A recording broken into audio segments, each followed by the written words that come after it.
ministre de la Défense, Pete Hegseth, dans ce clip qui a sauté aux yeux du grand patriote américain clandestine. Lors de ce point de presse, il a dit en gros qu'il y a d'autres unités que nous sommes prêts à apporter, d'autres unités de la garde nationale, mais des unités également spécialisées. Nous ne savons pas à quoi il fait référence, dit clandestine, mais c'est intéressant comme ça sonne. Ils disent beaucoup de choses en parabole, on écoute.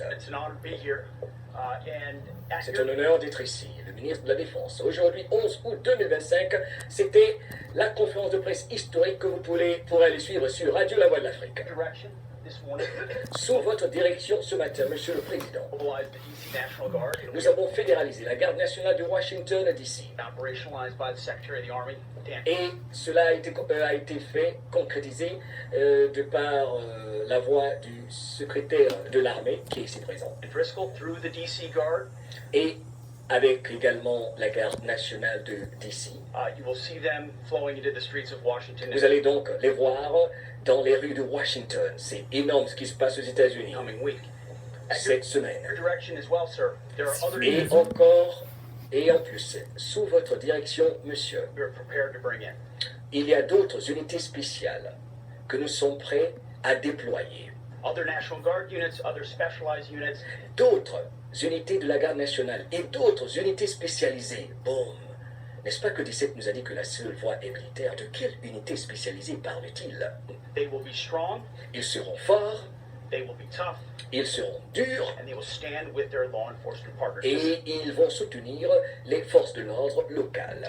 N'est-ce pas qu'il y avait les menottés par les démocrates, les leaders traîtres démocrates qui sont en train de pleurnicher partout sur le web, accusant Trump d'être le dictateur parce qu'il ne veut pas les laisser, détruire. Ah, puis j'entends déjà des lanceurs d'alerte crier « Trump va mettre la dictature! » J'entends déjà les lanceurs d'alerte crier ça.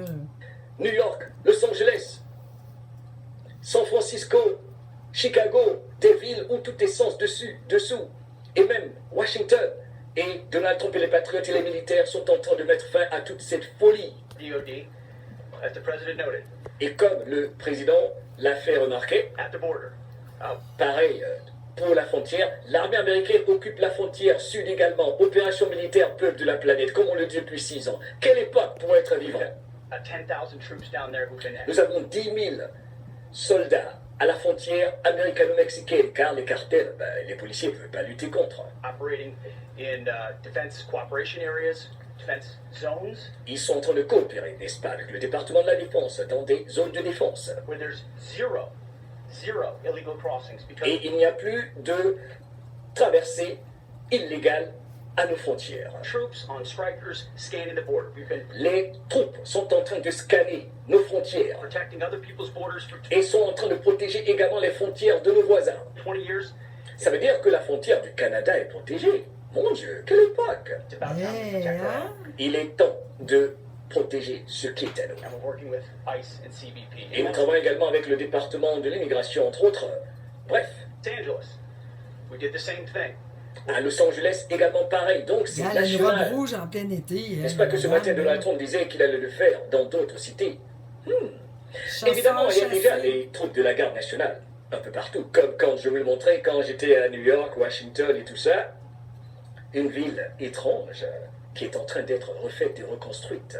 On travaille avec la garde nationale de la Californie. ICE officers deserve to do their job and not be attacked.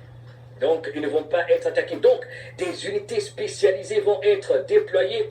Là, ce sont les décodages de Q, de 17. Il y a tellement de choses que l'on aurait pu décoder ici. Mais je vais plutôt m'arrêter là et vous inviter plutôt sur Radio La Voix de l'Afrique.